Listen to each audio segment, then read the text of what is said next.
Hey guys, happy Tuesday. Hope you all staying safe and well and warm in this New Jersey weather. I want to show you guys what I'm doing here. So here my daughter made baked ziti for her and her brothers.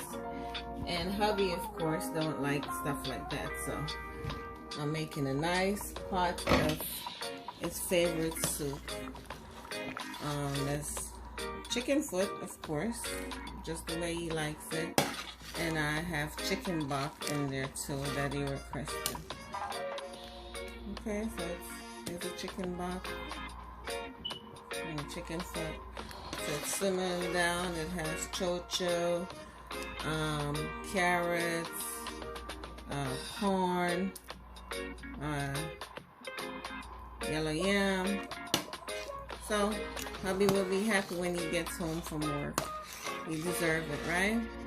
So check out the recipe. Big up on yourself. One love.